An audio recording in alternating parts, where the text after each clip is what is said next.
Salut tout le monde, c'est Vincent. La semaine dernière, vous l'avez peut-être vu, avec Léo, on vous a présenté une partie à 2 joueurs de cette nouveauté, le Seigneur des Anneaux, la communauté de l'anneau, le jeu de pli coopératif. Donc on a fait les chapitres 1 et 2. De notre côté, on a continué jusqu'au 7. Mais il se trouve que ce jeu, c'est un jeu où on peut également jouer à 3 et à 4. Donc ça, on va voir ça de notre côté ce week-end. Là, on est vendredi. Aujourd'hui où je tourne la vidéo, même si pour vous c'est dimanche, mais nous on va y jouer samedi. On se perd dans le temps et dans l'espace, mais surtout dans le temps. Bref, mais il y a aussi un mode solo. Donc je vous propose tout simplement de faire avec vous en solo le chapitre 3 pour vous montrer ce que ça donne et puis pour le découvrir moi aussi, puisque je n'ai pas encore essayé. A tout de suite pour la partie. Donc pour l'exemple, pour vous montrer comment fonctionne ce jeu, la communauté de l'anneau, le jeu de pli coopératif en mode solo, une coopération un peu particulière, je vais m'attaquer au chapitre 3, puisque en vidéo avec Léo, on a fait les chapitres 1 et 2. Donc on nous dit, Frodon s'assit à côté de Sam et commença à manger. Quel est le programme pour aujourd'hui demanda Pipin. Marcher jusqu'à Châteaubouc aussi vite que possible, répondit Frodon. Et il reporta son attention sur la nourriture. Pas très causant. Donc pour ce chapitre, l'anneau prend la route. Nous allons jouer avec les personnages suivants. Frodon, le père Maggotte, Gildor Inglorion, Sam, Merry et Pipin. Sachant que les 3 premiers que j'ai cités sont obligatoires. Ils devront forcément faire partie de la partie. Et en carte menace, on mettra les cavaliers noirs de 1 à 4. C'est un chapitre court. La victoire, c'est simplement atteindre les objectifs des personnages choisis. Donc on a Frodon. Frodon, on le connaît. Hein. Frodon, il doit remporter au moins 2 cartes anneaux. Alors là, j'ai mis sur la phase 4 joueurs, ça sera sur la phase 3 joueurs, hein, quand on est en mode solo. Donc, il doit remporter au moins 2 cartes anneaux, et évidemment, le joueur qui a, le paquet de cartes qui aura reçu l'anneau unique, puisque là, on va jouer à 4 paquets de cartes, en fait, on jouera Frodon. Alors, c'est étonnant, mais c'est ce que dit la règle. Hein. Dans la règle, le mode solo prévoit que le joueur, donc, commande 4 paquets de cartes, donc doivent jouer 4 personnages. Pour autant, il doit prendre Frodon sur sa face 3 joueurs. Bon. Ensuite, donc je vais le mettre là. Après, je lui mettrai sa petite étoile pour montrer qu'il est obligatoire de le sélectionner, celui-là. Le père Maggotte. Alors lui, je ne me rappelle pas du tout qui c'est dans l'histoire. En tout cas, il est brave. Lui, il doit remporter au moins 2 cartes de n'importe quelle couleur correspondant à la valeur de la menace piochée lors de la mise en place. Correspondant à la valeur. Ah, pas évident ça. Hein. Donc, c'est-à-dire que si... je vais vous les montrer tout de suite. Si la carte menace qu'on va retourner en début de partie, là, elles vont de 1 à 4. Admettons qu'on retourne un 3. Eh bien, le père Maggotte, dans sa partie, il devra avoir remporté des plis contenant au moins 2 fois une valeur 3. Mise en place, piocher une carte menace, donc évidemment, pour savoir quelle valeur elle doit remporter, et échanger avec Pipin ou Merry. Alors, il y a un truc qu'il faut savoir, c'est que quand on va jouer en mode solo, je vais mettre les petites étoiles tout de suite, hein, on va le faire au fur et à mesure. Quand on va jouer en mode solo, peu importe le nombre de personnages qu'on va prendre et parmi ces personnages, le nombre qui nous autoriseront à faire des échanges, on pourra en faire qu'un seul lors de la mise en place. Ensuite, nous avons Gildor Inglorion, un haut elfe. Donc lui, il faudra qu'on joue une carte forêt lors de notre dernier pli. On n'a pas besoin de le remporter, mais lors du dernier pli, il faut absolument jouer une carte forêt. Donc il faudra lui en garder une. Et à la mise en place, on peut échanger avec Frodon. Donc vous voyez, je vous disais, là, il y a déjà 2 cartes, hein, le père Maggotte et Gildor Inglorion, qui nous stipulent qu'on peut faire des échanges. Et bien parmi ces 2, il n'y en a qu'une qui pourra le faire. Enfin, on a Sam, Merry et Pipin. Donc, avec notre ami Sam, le jardinier, remporter la carte colline correspondant à la valeur de la menace piochée. Bon, alors ça, c'est peut-être pas recommandé de le sélectionner, vu qu'on en a déjà un qui doit remporter 2 fois la valeur de la carte menace piochée. Donc, ça commence à se bousculer un peu au portillon pour ce genre de mission. Merry doit remporter 1 ou 2 plis. Et alors, évidemment, c'est exactement 1 ou 2 plis. Parce que si c'était au moins, il nous dirait remporter au moins 1 pli. Hein, parce que remporter au moins 1 ou 2 plis, ça n'aurait pas de sens. Donc, pas forcément évident. Encore un échange possible avec Sam, Pipin ou Merry. Ou Frodon, pardon. Merry, c'est lui. Et enfin, dernier personnage qu'on pourra choisir, Pipin, qui est stupide, être le joueur à remporter le moins 2 plis. Et on peut échanger avec Frodon, Sam ou Merry. Très bien. voici donc les 6 personnages du chapitre 3 qu'on peut choisir, sachant que les 3 du haut, on est obligé de les embarquer avec nous dans l'aventure. À partir de là, que fait-on pour mettre le mode solo en place? Eh bien, on va commencer par chercher l'anneau unique là dans le tas. On l'écarte. On va ensuite mélanger toutes les cartes et en distribuer un certain nombre que je vais vous dire, une fois que je l'aurai vu sur la règle, je crois que c'est 3.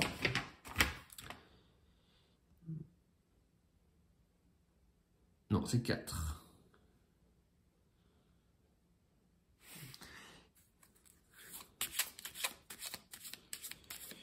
On va faire 3 mains. 3 mains, je fais un peu de place. On va faire 3 mains de 4 cartes. Alors déjà, je dois retirer, pardon, j'ai oublié d'écarter une carte. Donc, il faut toujours retirer une carte. Donc là, ce sera un 2 d'ombre qui ne fera pas partie du jeu. Donc, je fais 4 mains, dont 3 vont comprendre 4 cartes. Et la dernière qui n'en a que 3, je vais lui rajouter le 1 d'anneau. Et donc, cette main qui comporte le 1 d'anneau, et le 5 d'anneau, et le 3, et le 6, pardon, et le 8 de colline, ce sera donc Frodon, obligatoirement, puisqu'il y a l'anneau. Donc, Frodon va être ici. Ensuite, eh bien, en commençant par le joueur à gauche de Frodon, c'est-à-dire dans le sens des aiguilles d'une montre, même si pour moi ça va être un peu dans ce sens-là, je vais essayer d'élargir un peu le plan pour qu'on voit à chaque fois. Je vais devoir choisir un personnage. Donc évidemment, je regarde les cartes dont je dispose. 7, 4, 5, 2. Alors déjà ici, il y a quand même, on voit une carte forêt qui est là. Donc, sachant qu'il faut prendre absolument ceci. Alors, je regarde. Alors, donc lui, il doit jouer une carte forêt lors du dernier pli. Et lui, il doit gagner 2 cartes de la valeur qu'on aura retourner à la mise en place. Donc, le 7, c'est une carte assez forte quand même. Après, il n'a pas nécessairement un gros jeu. Parce que lui, pour gagner des cartes, il a intérêt quand même à avoir du matos dans son jeu. Bon, je vais quand même, on va dire que ce tas-là, ce sera pour le père Magotte. Le suivant, 1, 1, 2, 6. Ah bah j'ai bien fait de ne pas le garder pour lui. Alors là, bah, je vais le donner, ça c'est tout indiqué avec des cartes comme ça. Je vais le donner directement à Pipin Stupide. C'est celui qui ne doit gagner aucun pli. Ou le moins possible. Il doit être le joueur à remporter le moins de plis. D'accord?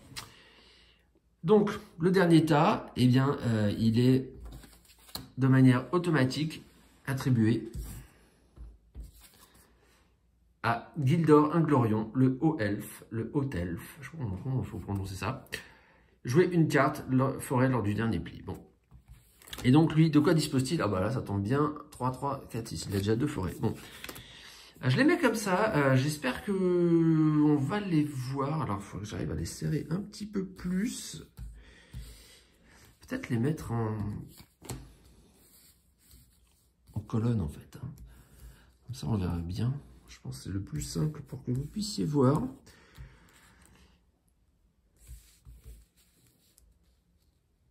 Voilà. Donc voici les 4 jeux dont je dispose. Ces 2 personnages ne vont pas faire partie du truc, de l'aventure. Ça, c'est Frodon. Alors, on va faire la mise en place. Donc, du côté de Frodon, la mise en place, bah, il n'y en a pas. Hein. Il a reçu l'anneau unique. Donc, je lui donne juste ce petit jeton sur sa face grise. Vous vous rappelez, pour dire que pour l'instant, on n'a pas le droit de jouer de l'anneau.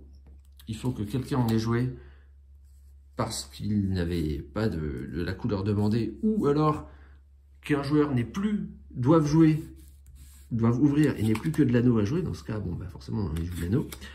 Mais autrement, on ne peut pas ouvrir l'anneau. Donc, c'est matérialisé par le fait que ça, c'est sur la face grise. Père Magotte, donc lui, on nous a dit, et ça va être important, on nous a dit que sur le chapitre, il faut retourner une carte, on va le faire. Et lui, il va remporter, il va devoir remporter 2 fois la valeur de cette carte. Enfin, deux fois une carte de cette valeur-là, et cette valeur, c'est le 4. Ok. Mais il a un 4 là. Ok, alors ce qui serait... Oui, mais par contre, il est le seul, là, je regarde déjà, il est le seul à avoir du rouge là, de l'ombre. Il faudrait qu'il arrive à prendre la main peut-être en reste de la forêt, mais le problème c'est que c'est Frodon qui joue. Et Frodon, il va garder la main longtemps. Bon, j'anticipe déjà un peu. Et il peut échanger avec Pipin ou Mary. Alors, il faut savoir que eux aussi vont pouvoir faire des échanges et je vous dis, je peux en faire qu'un. Alors, est-ce que vraiment j'ai envie de changer des cartes? Là, chez Pipin, il n'y a rien de bon à lui donner. Je vois pas à quoi ça servirait. Là, honnêtement, pour l'instant, il n'y a pas d'échange à faire. Ok. Donc, Pipin, il peut échanger avec Frodon, Sam ou Mary. Ah, regardez ce que je vais faire. Lui, il va échanger avec Frodon. Et ce sera mon seul échange. Il va lui filer son 5 d'atouts là pour l'instant. Enfin, c'est pas de l'atout justement, son 5 d'anneau. Il va se garder le 1, ça il peut pas. Et il va avoir un 1 de forêt. Très très bien. C'est déjà ça. Ensuite, ben lui il peut échanger, mais il va pas le faire. Donc c'est parti. Et ce qui va se passer, c'est que à chaque fois, donc j'ai le reste du paquet de cartes, je vais le mélanger. Et à chaque fois que j'aurai joué un pli, je redistribuerai une carte du talon à chaque joueur. Donc c'est parti. Donc si j'ai fait tout ça, c'est pour que Frodon ouvre au 1 de forêt. Donc ici, on a Frodon. Il ouvre au 1 de forêt. Donc le père Maggot, nécessairement, joue le 5 de forêt. Puisqu'il en a. Lui, il n'a pas de forêt. Il doit donc jouer soit de l'anneau, soit de la colline, soit de la montagne. Eh bien, il va jouer son 6 de montagne. Peut-être que je devrais jouer anneau pour permettre à... Bon, voilà, il va jouer ça. 6 de montagne. Et celui-ci, sa condition, c'est qu'il doit absolument jouer de la forêt lors du dernier pli. Mais il en a 2, donc il peut déjà donner son 4. Puisque, je vous rappelle, lui, il doit gagner 2 fois un 4. Donc là, avec son 5, il a pris. Il a déjà remporté un 4. Donc, ces plis, je vais les mettre, on va dire, ici.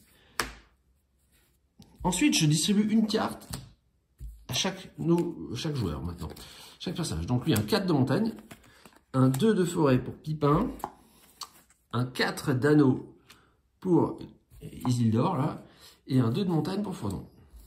Alors, Isildur, je ne sais pas son vrai nom, hein, c'est plutôt Gildor ou quelque chose comme ça. Alors, lui, il a eu un 2 de forêt. J'essaie de vous mettre les choses bien dans l'ordre. Bon, là, le tirage est très très favorable. Bon, de toute façon, avec le 4, là, j'étais déjà sûr de pouvoir emporter mon 4. Mais j'en ai même un autre où je peux faire la diff. Ok. Eh bien, à ce moment-là, je vais tranquillement jouer mon 4. Lui, il n'en a pas, il va mettre son 5 d'anneau. Donc à partir de là, je vais retourner l'anneau sur sa face colorée 2 pour indiquer qu'à partir de maintenant, on peut effectivement ouvrir l'anneau si on le souhaite. Lui, il doit jouer, alors lui, il fallait qu'il mette un 4. Ah ben non, le 4, il est déjà là. Lui, il doit jouer, je vous montre les cartes qu'il a, il n'a pas d'ombre. Donc, il peut jouer n'importe quoi. Alors, est-ce que j'ai besoin de lui mettre un 4, on s'en fiche. Bon, je vais blinder en 4. Et enfin, l'ami Frodon. Remarquez, non, je vais pas attendre. Lui, il doit. Non, je déjoue parce que Frodon, il doit gagner 2 cartes anneaux. Donc, il faut que j'en laisse un peu chez les autres. Donc, il va jouer ça, un 3 de montagne, admettons. Donc, j'ai démarré au 4. Hein. Et Frodon, lui, il va jouer allez, un 2 de montagne. Donc, voilà. Donc, celui-ci, là, il a déjà remporté 2-4. Donc, je vais mettre une étoile là-dessus pour dire mission accomplie. Donc, ce qu'il me reste à faire, c'est faire gagner 2 plis d'anneaux avec Frodon. Et ici, jouer une carte forêt en dernier. Bon, a priori, ça devrait pouvoir se faire. Donc, c'est lui qui a remporté le pli. Donc, lui, un 6 de montagne. Ok. Pour lui, un 4 de colline. Muy bien. Pour lui, ce sera 1 de montagne. Quand je dis lui, c'est Gildor et Inglorion. Et pour l'ami Frodon, porteur de l'anneau, le maudit, encore de la colline, un 7 de colline. Bon, bah lui, il est blindé en colline.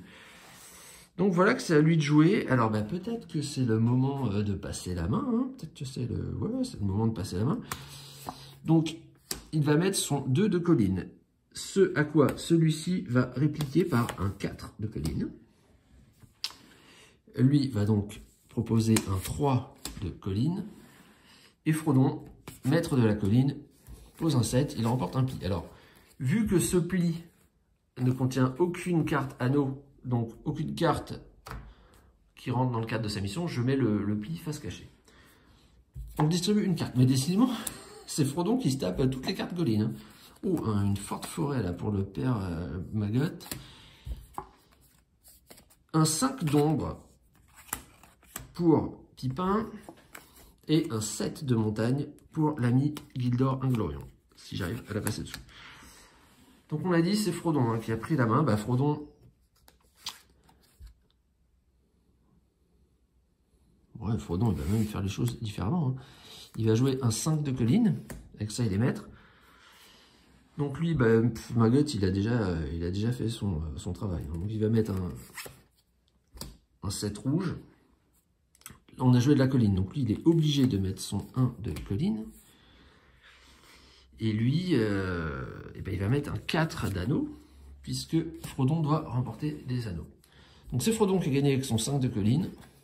Celle-là, je la mets visible, il y a un anneau dedans. C'est encore un Frodon de jouer, mais d'abord il faut que je distribue les cartes. On va aller un petit peu plus vite. Donc un 5 de montagne, un 3 d'anneau pour Maggot. Un 3 de forêt pour Pipin. Et un 3 d'ombre pour le haut elfe. Et vous voyez, il ne reste plus que 4 cartes à distribuer. Donc c'est toujours à notre ami Frodon de faire le taf. Et ben il va continuer à jouer à la colline. Hein. Il va mettre un 8.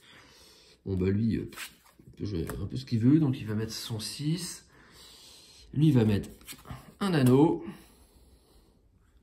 Et celui-ci, allez, son 7 de montagne. De toute façon, ça n'a plus d'importance. Donc voilà, encore un anneau récupéré par Frodon. Objectif accompli. Je distribue les 4 dernières cartes. Frodon, 8 de montagne. Père Maggot, 8 d'ombre. Un 7 de forêt pour Pipin. Et le 1 d'ombre, enfin, pour notre ami le haut elfe, l'elfe haut, l'altitude des elfes dans la montagne de la forêt. Donc c'est toujours un Frodon de jouer. Bon voilà, on va peut-être un peu accélérer. Donc il va jouer ça, tiens. Son 8. Donc lui met un 4. Lui, il ne doit pas faire de pli, donc il se débarrasse de ses grosses cartes, un 7. Et lui, il pose son 1, puisque c'est quand même de la montagne qui est demandé. Le pli est pour Frodon. Il n'y a plus de cartes à donner, donc on continue. Bah, il va continuer avec son 5. Il va prendre la main, hein. Enfin garder la main, donc il remporte ces plis-là. Avec le 6, hop, hop et hop, il a toujours la main. Et enfin, il joue le 1 d'anneau. Lui, il joue bien une carte forêt en dernier lieu. Voilà, tiens, il décide même de prendre le pli parce que je ne sais plus qui là. Voilà, donc l'objectif c'était que nos 4 personnages aient tous rempli leurs objectifs personnels. Donc lui, remporter au moins 2 cartes anneaux. Ben, vous voyez, il les a tous remportés, je crois. Père Maggot, remporter au moins 2 cartes de n'importe quelle couleur correspondant à la valeur de la menace piégée, c'est-à-dire au 4. Ben, j'ai mis l'étoile, mais vous voyez qu'il y a un 4 rouge, un 4 d'ombre, un 4 de forêt. Il n'y avait pas un 4 d'anneau d'ailleurs? Non, non, je l'avais laissé. Bon, enfin, il y en a 2, donc ça va. Pipin, être le joueur à remporter le moins de plis ou égalité avec celui-ci. Ben, il n'en a fait aucun, donc il ne peut pas en faire moins. Et lui, jouer une carte forêt lors du dernier tour, ben, c'est ce qu'il a fait. Donc les objectifs sont remplis et voici comment fonctionne le jeu en mode solo. Bon, je vais vous dire ce que j'en pense dans un instant. Bon, qu'est-ce qu'on en pense alors de ce jeu en mode solo? Déjà, à 2 joueurs, je vous ai dit en introduction qu'on est arrivé jusqu'au chapitre 7 et il nous laisse une impression de jeu un peu trop facile pour le moment. Alors, certes, le chapitre 7, c'est encore que le premier tiers, on va dire, de l'histoire, mais ça devrait commencer à se corser un peu. Et pour le moment, à part le premier chapitre où vous découvrez où on a réussi à se planter, je ne sais comment, on les a tous ensuite enchaînés du premier coup. Donc on avait tendance à trouver que c'était un peu facile, certainement du fait que, à 2 joueurs, vous contrôlez 3 personnages, enfin, il y a un joueur qui en contrôle un, et l'autre joueur, celui qui a Frodon, contrôle également le joueur qui est le joueur fantôme. Et donc, on a quand même un aperçu d'à peu près toutes les cartes qui sont en jeu, puisque le joueur fantôme a la moitié de ses cartes visibles. Vous voyez les cartes que vous avez dans votre main, donc ça vous laisse quand même une grande liberté, une grande facilité de planification de vos coups qui font que le jeu est relativement simple. Sans trop de surprise, ce défaut n'est pas du tout gommé à un joueur, il est même plutôt accentué, puisque là vous contrôlez 4 personnages. Alors certes, vous avez à peu près 5 tours de cartes, je pense, qui sont cachés, donc une vingtaine de cartes, mais vous avez quand même devant vous 16 cartes, qui sont les 4 cartes en cours de chaque joueur. Et bon, c'est vraiment très simple, hein. Vous avez vu sur la vidéo, alors d'accord, c'est le chapitre 3, donc peut-être que les suivants sont plus compliqués à atteindre. C'est possible. Mais là, je l'ai fait sans hésitation. Et pourtant, il y avait des missions qui, a priori, n'étaient pas simples. Enfin, choper 2 fois le 4 avec un joueur qui démarre sans avoir la main, c'est pas quelque chose qui est gagné d'avance. Bon, au bout de 2 plis, c'était réglé, c'était la partie la plus dure. L'autre, là, qui doit faire aucun pli, lui, c'est enfantin, quoi. Bon, donc, je dirais que en mode solo, le jeu, c'est pas désagréable à jouer. Bon, après, gérer 4 mains, c'est un peu. Faut être un peu organisé, parce que ça peut vite devenir le bazar, je pense, sur le tapis. Ça reste simple. Alors, si vous êtes fan du Seigneur des Anneaux, c'est un beau produit à avoir, hein. Les cartes, moi, je les trouve toujours aussi belles. Même la boîte est vraiment jolie avec cette couverture scintillante. Puis ensuite, à l'intérieur de la boîte, je remontre, pour ceux qui n'auraient pas vu, ces compartiments de rangement qui ressemblent à des coffres au trésor, avec en plus une petite ficelle là en velours pour pouvoir sortir facilement les cartes. Le matériel est très beau, donc c'est agréable de posséder. Bon, c'est pas si cher que ça, je ne me rappelle plus, je crois que ça coûtait 20 € à peu près, 20, entre 20 et 25, je sais plus. Pour un jeu de cartes, on pourra trouver ça cher, mais bon.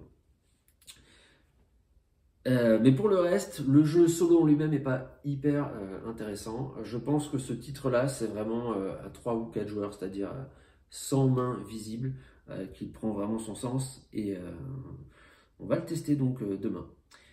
Et je pense que là, on va vraiment avoir son plein potentiel. Sur ce, j'espère que vous aurez un avis un peu mieux défini si jamais vous hésitiez à vous procurer ce jeu. J'espère que ma vidéo vous aura aidé, et puis je vous dis à la prochaine fois pour de nouvelles aventures, comme toujours. Salut!